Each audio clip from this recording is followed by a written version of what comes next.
Assalamualaikum warahmatullahi wabarakatuh. Salam olahraga.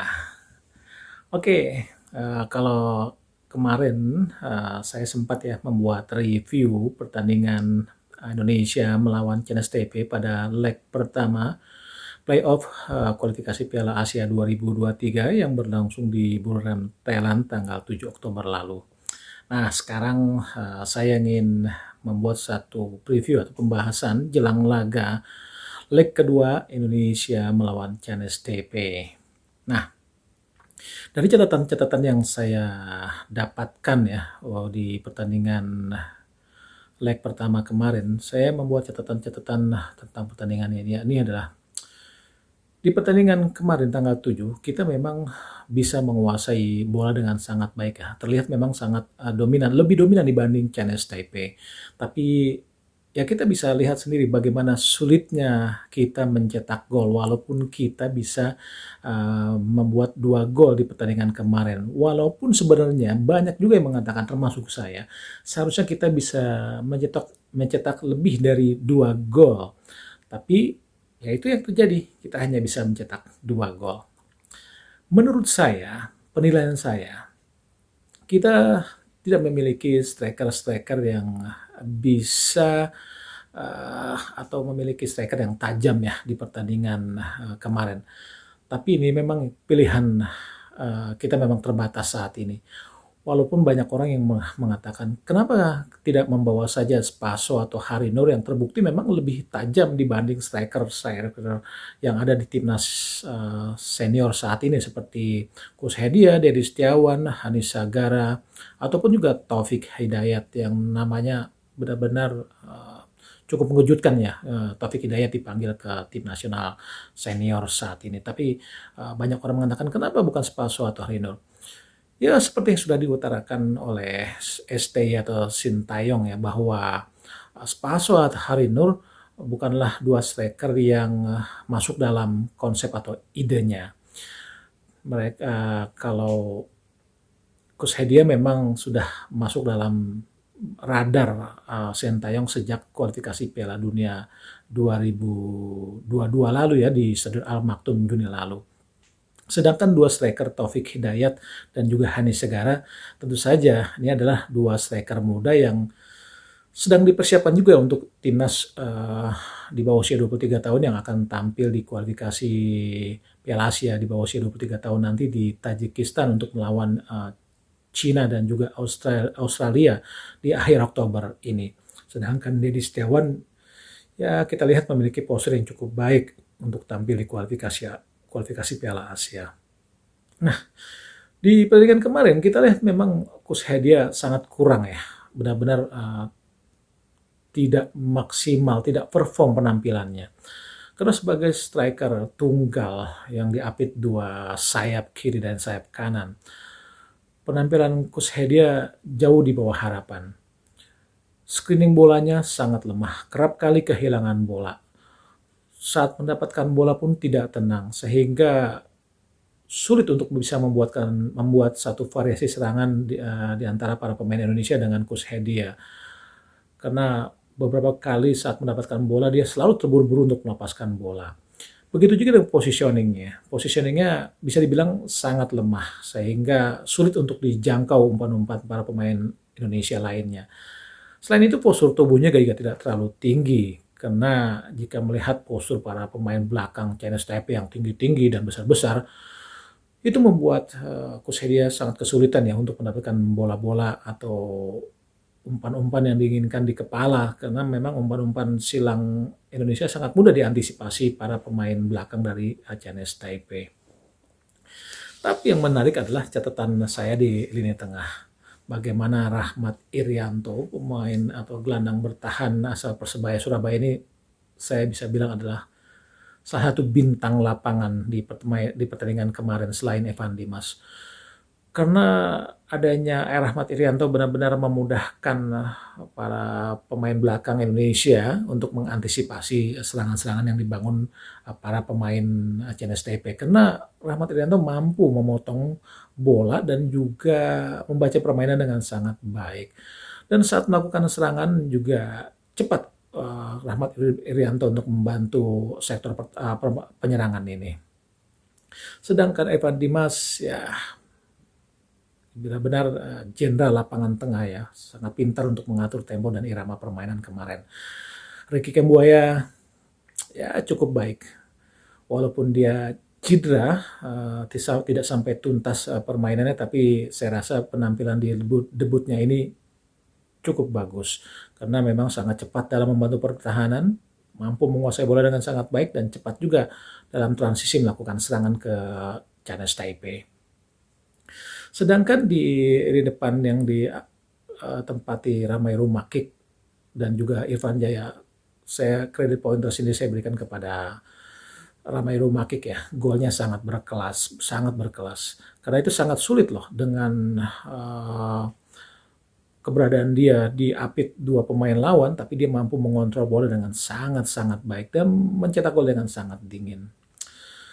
Nah, di kanan Irfan Jaya cukup baik penampilannya ya, tapi karena memang kurangnya pasokan umpan ke depan menyulitkan Irfan Jaya untuk mendapatkan bola. Selain itu, postur tubuh Irfan Jaya juga cukup menyulitkan untuk masuk menerobos jantung pertahanan Chinese Taipei yang dihuni para pemain belakang yang memiliki postur sangat tinggi dan besar. Di lini belakang, saya rasa Miftah penampilannya biasa-biasa saja ya, tidak terlalu wah banget. Memang dia mampu memberikan umpan matang kepada Ramai Rumakik, tapi secara umum penampilannya biasa-biasa saja dan saya nilai tidak sesuai harapan juga. Sehingga di sisi dia selalu mendapat cecaran para pemain Chinese Taipei untuk melakukan serangan dan kerap kali telat untuk melakukan atau membantu pertahanan saat habis menyerang atau juga telat untuk melakukan serangan. Saya rasa penampilannya biasa-biasa saja. Sedangkan duet center back Fahrudin dan Victor Odoy cukup baik ya untuk mengantisipasi umpan-umpan silang para pemain lawan dan juga mampu berdua dengan sangat baik karena memiliki postur yang sangat baik juga. Dan antisipasi direct pas para pemain Chinese Taipei juga cukup lumayan. Sedangkan Asnawi ya sangat cepat dan kuat dalam melakukan serangan dan kuat juga dalam bertahan. Nah, penjaga gawang saya rasa masih belum terlalu tenang ya, dan juga antisipasi umpan-umpan silang para pemain Chinese Taipei juga belum dilakukan dengan sangat tenang dan baik. Saya rasa perlu penjagaan juga di sektor penjaga gawang. Nah, dari sini saya memberikan satu catatan-catatan juga ya bahwa lini belakang Indonesia juga harus hati-hati dengan pola penyerangan atau pola permainan yang dilakukan para pemain Chinese Taipei. Mereka kita lihat ya kemarin sebetulnya sudah kebaca ya.